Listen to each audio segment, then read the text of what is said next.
สบายดีไหมทุกคนเห็นว่าเรามาเจอกันในรอบนี้ซึ่งว่าในการเช็ดงบ100เหรียญเก็บกำไร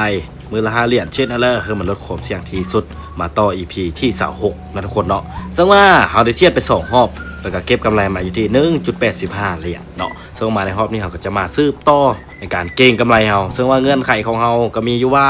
เข้ามาเช็ดชนะออเดอร์นึงปุ๊บแล้วก็หยุดปั๊บนะทุกคนเนาะบอกว่าจีวินออเดอร์เลยก็จะขอเธอวินออเดอร์เดียวแล้วหยุดปุ๊บเลยเนาะทุกคนเนาะซึ่งว่าเราจะใส่เข้ามาเป็นหลายๆหอบทุกคนเนาะในการเชียดนั้นมาเราจะมาเบิ้งตลาดในช่วงนี้กันนะทุกคนเนาะคันออดี้ขึ้นไปเป็นเขียวในแน่นอนโอกาสเราจีออกออเดอร์มีสูงคันเป็นแดงนี่จะโบออกออเดอร์เนาะเพราะเลยจึงว่าในนั้นเพราะว่าในการที่ว่ามาเข้ามาเชียดออเดอร์แรกเนี่ยนะค่อนข้างแบบสำคัญเนาะเดี๋ยวจะซีว่าแหละออเดอร์แรกสำคัญเสมอทุกคนก็คือเรามีโอกาสน้อยถ้าหากว่าเราวินออเดอร์แรกเลยแห้งดีเนาะเราก็จึงบ่เสี่ยงที่จะเอาเงินของเราไปคูณต่อนั่นเองนะทุกคนเนาะซึ่งว่าเป็นเลยซูซี่จึงว่าเมื่อกี้คันเป็นแท่งเขียวซูซี่จึงที่ตามที่เข้าออเดอร์ถึงว่ามันเป็นแท่งแดงเนาะแล้วเจอซูซี่ออกออเดอร์ฟังเขียวนี่ซูซี่บ่ออกอยู่แล้วนะทุกคนเนาะถึงว่าจีวิเคราะห์มันเจอซ้ำเลยบ่ออกอยู่แล้วเพราะว่าซูซี่จะเลือกสายเทคนิคเด้เจ๊ทุกคนเห็นว่าเทคนิคเดียวก็เฟี้ยวได้นะทุกคนเนาะก็คือตามแท่งเขียวนั่นเองทุกคนเป็นเขียวกดซื้อเป็นแดงตามขายเนาะจะมาอธิบายเนาะในจุดที่เมื่อกี้นี่ว่าเป็นเรือซูซี่จึงว่าคันเป็นเขียวซูซี่จะตาม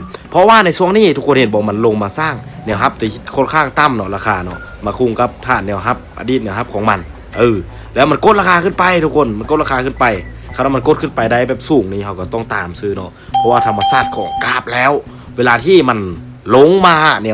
วรับเนาะทุกคนลงมาสร้างแนวรับตัวย่อยแล้วมันก็จะกราฟโตขึ้นไปฮะอดีตแนวต้านนั่นเองทุกคนก็คือซื้อถือขายแพงเนาะแล้วมันเป็นหลักการง่ายๆคือเขาเจอง่ายๆแบบนั้นซึ่งว่าออเดอร์นี้ซูซี่ก็ได้ทำการกดซื้อขึ้นไปเนาะว่าตามแท่งๆขึ้นไปเขาเข้ามาออเดอร์แรกเนาะมาหวังแต่ว่ามันวินออเดอร์แรกเลยถ้าว่าวินออเดอร์แรกเลยเขาก็ยุดเลยเนาะถ้าว่าโบวินเป็นอะไรก็คูณเงินนั่นเองทุกคนคูณเงินเพื่อจะแก้มือเนาะนี่มีการดีดอันนี้ปั๊บล็อกปุ๊บเลยเอาหลายๆคนเห็นว่าล็อก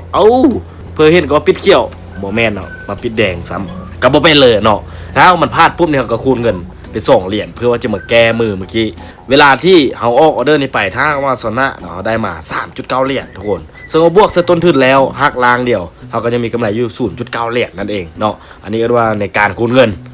บ่จะเป็นต้องว่าชนะทุกออเดอร์ก็ได้นะทุกคนเนาะในการคูณเงินลักษณะแบบนี้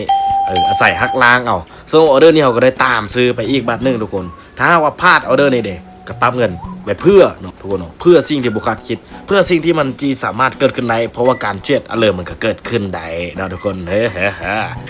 มื่อนี้ออกจะมาแบบบ้าๆหน่อยนึงนะทุกคนเนาะเสียงกับบซัดบ่เจนไปเลยทุกคนเป็นวัดเป็นไอแห้งช่วงนี้เนาะบ่เป็นไอเลิฟอยู่แต่ไอเลิฟกราฟเนาะโอ้ยถือว่าจะปวดน้ำในหอบนี้โอ้โหมาเบิ่งจังหวะนี้ขึ้นไปแบบงามๆนะทุกคนเนาะก็ว่าได้ปุ๊บเนี่ยเขาก็จะทำการหยุดพักเลยเนาะแล้วว่าเขาจะบอกเจ็ดต่อแล้วว่าตอนนี้เก็บกำไรมาได้อยู่ที่ 2.75 เหรียญก็บ่เป็นเลยนะทุกคนเนาะแล้วว่าเขาได้กำไรน้อยบ่เป็นเลยขอเธอได้กำไรเนาะได้กำไรน้อยเขาใส่ระยะยาวกำไรน้อยบวกนานเท่ากับมหาศาลทุกคนแล้วว่า EP นี้เขาก็ว่าออกมาแบบอีล่าอีเหลือคือกันนะทุกคนเนาะว่าเขาจะพักกันในรอบนี้เดี๋ยวจะพักช่วงไปเป็นระยะเวลา30นาที1ชั่วโมง2ชั่วโมงก็ว่าเดี๋ยวไปนะทุกคนเนาะอีกอย่างซูซี่ก็จะไปซักโทรศัพท์ซักiPad ซะก่อนเนาะเพราะไฟจิมืดเลยทุกคนสังเกตเบิ่งนี่เจนี่